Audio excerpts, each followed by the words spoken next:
Okay, so I am Johan Bevemyr, one of the lead developers for the product and also one of the founders of TLF.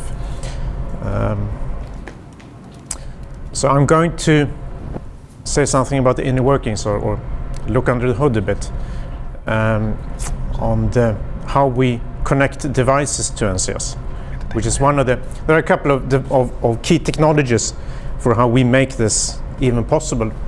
And one of them is how we deal with devices or network elements. So what the terminology we use is network element driver.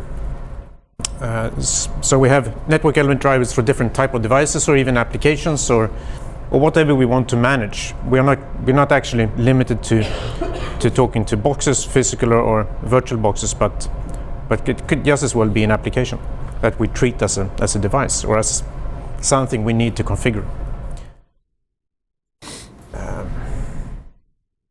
So if we have NCS up here, we have a number of things or devices that we want to configure.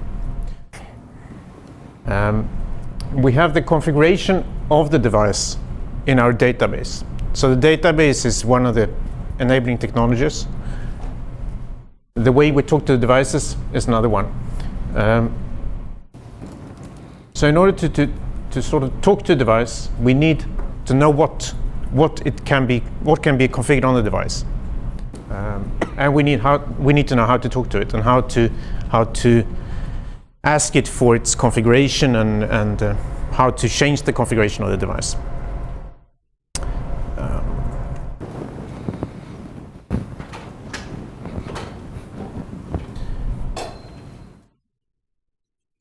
So if we actually want to go back to this. So the sort of a device integration part consists of data model, which we use Yang for, and a piece of Java code that's responsible for talking to the device somehow. So if it's a CLI device, it's usually through an SSH connection or telnet or through a console server or something like that. It could also be something else, like a REST device, or if it's a netconf device, we have a native netconf implementation, as well as for SNMP. But the main ways to talk to the device is either through CLI or netconf. So the operations we require from a device driver or a NED is the ability to read the configuration. We'll ask the Java code, give me the configuration of the device. We also need to be able to write to the device, saying that these changes should be applied to the device. So we need that service from the Java code.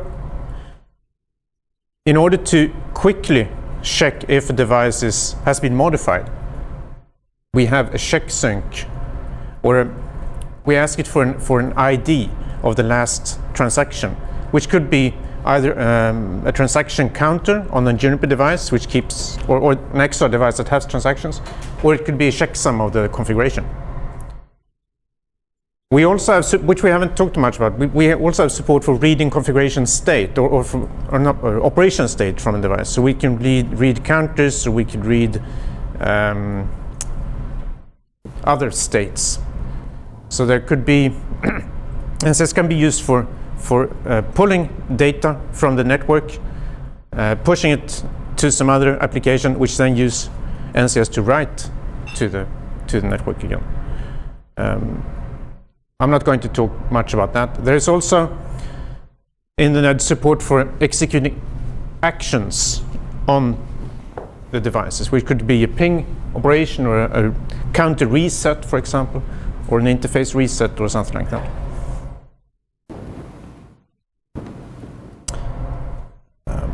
So a typical use of a NED from NCS point of view is to initially read the configuration from the device, which was what we did in the demo. We did a sync from, where NCS goes out to all the devices, reads the configuration.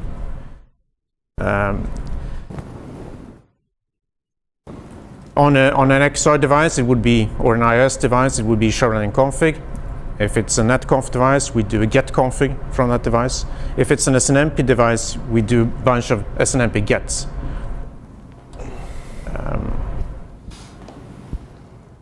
The other thing we require of a NED is, as I said, be able to implement a set of changes.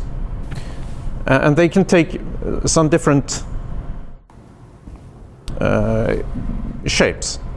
So if it's what we have in NCS is two database states. We have the state of the network before we do any changes, the current state of the network, and we have sort of a desired state of the network, which is where we want to go. And we need to compute how do we get from this state into the new state. And if it's a CLI device, it consists of a number of CLI commands. If it's a netconf device, it's an edit config. And this is really the hardest part of the whole thing. Being able to compute the commands going from one state to the next state. But it's also the enabler for the whole thing, more or less, because once we have this simple concept, being able to calculate the difference between two states, how to go from one state to another state, we get a whole bunch of different nice features from that. We can do rollback, and we can do configuration changes, minimal configuration changes to the network. I'm going to say something more about that.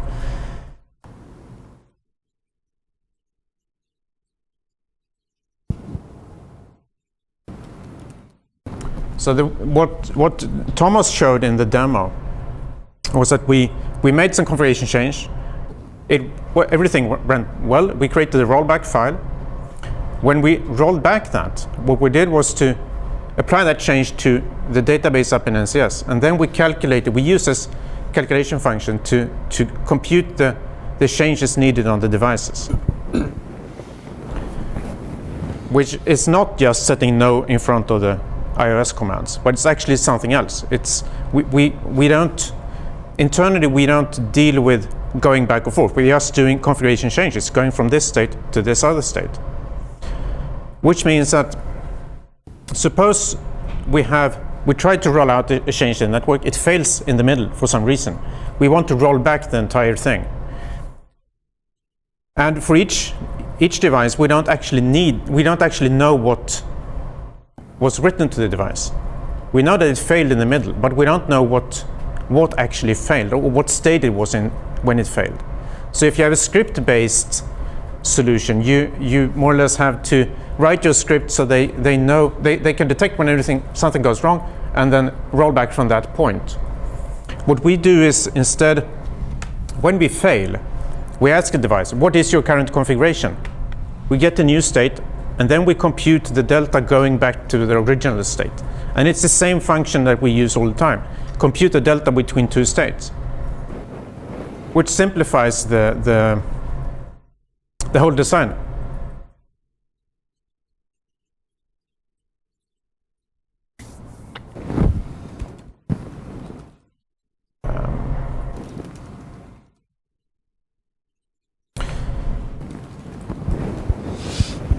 The other sort of, there are two parts of that. One is, of course, being able to know exactly what the configuration is on a device.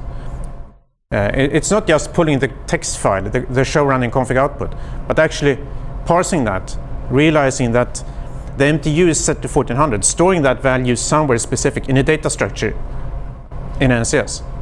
So what we do is we read the configuration, parse the configuration, throw away the configuration file. We don't store the text file anywhere. And we don't even know that it was a text file anymore. It could have been an SNMP get or a netconf get. Once it has been read into the NCS database, we no longer care how it was transported from the device into NCS. We have the data structure in NCS, which is a very powerful concept. It makes it possible to write software that traverses the configuration of your network or your devices without having to care about how you communicate with them. All you have to care about is what can be configured on the device. Is it an in 32 in this range, or what is it? And you can write the software that traverses this data structure. And the Yang data models are used to tell you what you can configure on the device. It's like in a programming language, it would be a struct if it was C, or a record, or in a database, it would be a database schema telling you exactly what is in the database. So suddenly you have a programmatic API to your configuration of your devices, and you can do a whole bunch of interesting things. And one of them is, of course, service provisioning, which we're doing in NCS. But you could envision other things on top of this. And you can, since we have APIs in NCS, it's possible to have your external system talk to NCS and read the configuration and traverse the configuration of your network, figuring out which services are there. If it can do analysis of your network or your deployed services. Things that's not even possible if you don't have your configuration as a data structure that you can work with. So depending on what protocol or how we can talk to the device, we get the data model in slightly different ways. If you have netconf, then you have most likely a Yang data model for that. If you have SNMP, we can take the MIBs and compile them into Yang. So there is a translation tool in the Yang compiler for doing that. SNMP doesn't really have a clear distinction between what is counters and what is configuration. So you may add some annotations saying that this is actually part of the configuration of the MIB. This part of the MIB is configuration. If you have a Cisco-style CLI, and that's in a rather broad meaning. It could be for the Alcatel-Lucent box, for example, the 7750, we actually treat that as a Cisco-style CLI. It's close enough to being a Cisco-style CLI. It's text-based. The problem with that particular device is that it has the verb inside the command. But it's close enough so we can treat it like a Cisco-style CLI. I agree that it's similar in that they both are text-based. Yes. Don't open wounds. I have a question. So that you mentioned TL1 there for a generic style device. Do you have any active customers using this and a generic TL1 template to control any DWDM gear? Not active, but ask us in a couple of maybe months. Yes, active. Okay. So we're working on it. Okay. And what could you elaborate a little bit on? What is it? Sienna? Is it what's the TL1 platform that you're? Okay. No. Fair enough. Ask me tonight. All right, thank you. Who's responsible for making these? Just curious. Like if you have a protocol out there that's maybe not hugely popular and there's no Yang model for it, but it's rising in popularity, who's responsible for kicking that conversation off? So typically it's us, right? Okay. So Windows or whatever. When we abstract that out, do a POC for some customer, they have their devices. Some of them we probably have support for already. Some of them we don't. Some of them are their own custom things. So they bring us in to do the, at least initially, do the NED for them. And for the 7750, for example, I did that a couple of weeks ago for a customer, for a part of it.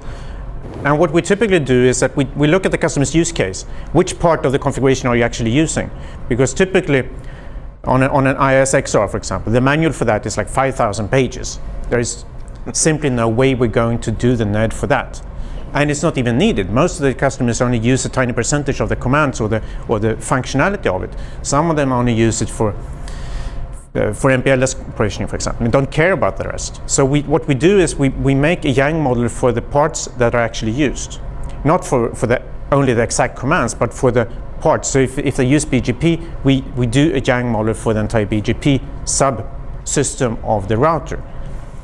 So if there's some command that I, as a customer, and I have a niche example that I want to make use of, essentially I have to say, tail-f, I need this. I need this You feature. can, or you can do it yourself. So Okay, that's what I was asking. And Cool. that's important, right? This is not part of what we actually So it is sell as a customer license. Yes, we would like the more customer owned, the better. Cool. That's not where the magic is. No, and that's Right. great, because if that is a pressing use case and somebody finds value in that, Exactly. you throw it out there and say, hey, this is how I did it. If it's useful to you, go Yeah, ahead and use it, and that's then eventually it'll... The example set that it you in get the with the product is actually that. So we'd like people to dive into that, understand it, and iterate over it. Good. And again, it's different across certain protocols that have schemas. Netconf, this question doesn't come up because you fetch the schema, you build a new driver. Right. It's for the cases where you have interfaces that literally doesn't have. You can't find a schema even if you look deep into it, like a Cisco style CLI.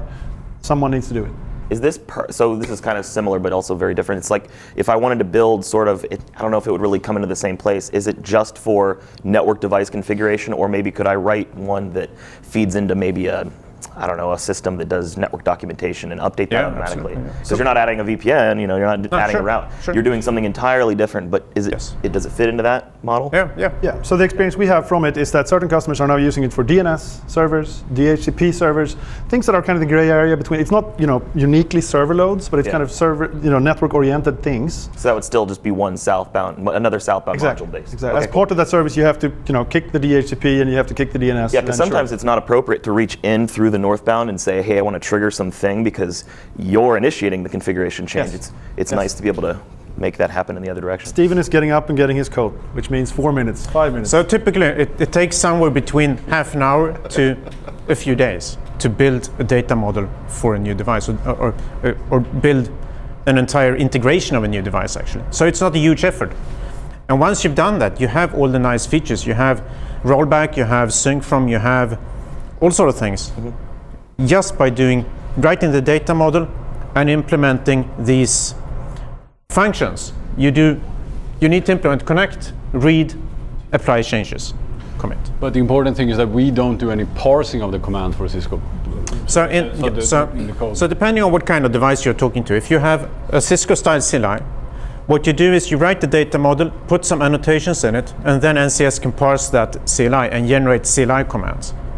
If you have some other odd type of device, you have to write some Java code to talk to that. It could be a serial line, it could be an application. It's usually fairly straightforward. You have to be able to read the config, and you need to be able to write config to it, and that's it. Now, what would be the best way to work this into like a slightly broader workflow? So I'm thinking more of, I don't work service provider networks, I work enterprise networks, but let's say I was, deploying a new VLAN at a site or something like that, and there's other stuff that needs to go with it, maybe a DNS zone and a DHCP. Would there be a management system that's got broader scope that's then talking to your northbound APIs? Do you guys, can you interact with Puppet or something like that would be able to, make changes in a server instance or something like that as part of a service deployment? So usually, with very few exceptions, we usually come in brownfields. If that system exists and they love it, yes, let's work with that. Unless if they don't, do they expect things like that end up in NCS? Let's quickly show them what we can do, see if that lands in the useful meh or wrong kind of category.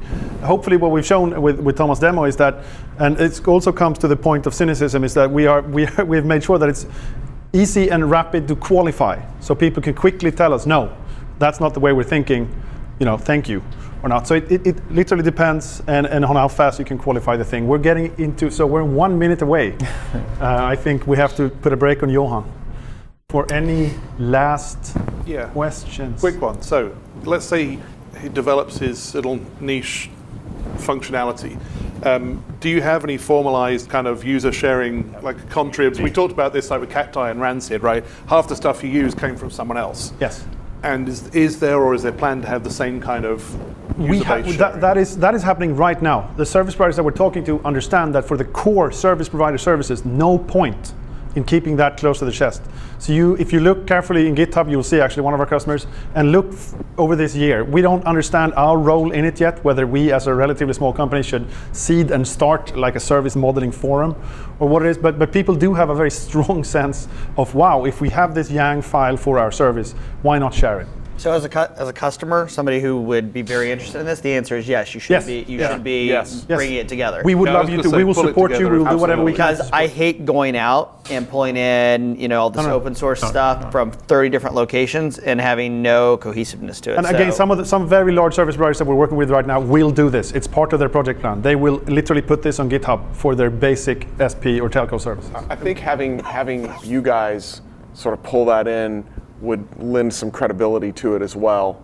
I think that would be, like Josh said, I Agreed. think that would be very, very useful. even if you're not condoning it, you're at least Right. saying, here's No, a but community of we- people who learn to trust each other and who can rank each other, whatever. And there's enough systems that even if you guys just throw up a sponsored get, it doesn't matter. The fact that you're giving your clients a place to go and interact is a great start to that. There's too many nerd Something nods like- for something one like the entity to be Arista responsible model. for them. There's just too many. Or something like the Arista model where they have their community-based, here's the stuff that we've written for our Arista boxes, and it's, they've lent their name to that to sort of add credibility and, and visibility. We have a GitHub account, and we do have pretty interesting things. We have, libraries for parsing Yang and blah, blah, all these things. But getting to a point where we can actually start having customers share their service models, and even, maybe going forward, even the NEDs, or even have the vendors themselves publish the Yang files. It's certainly, don't you think? That would be something else. Plotting, right? So that would be interesting to see where that would take us.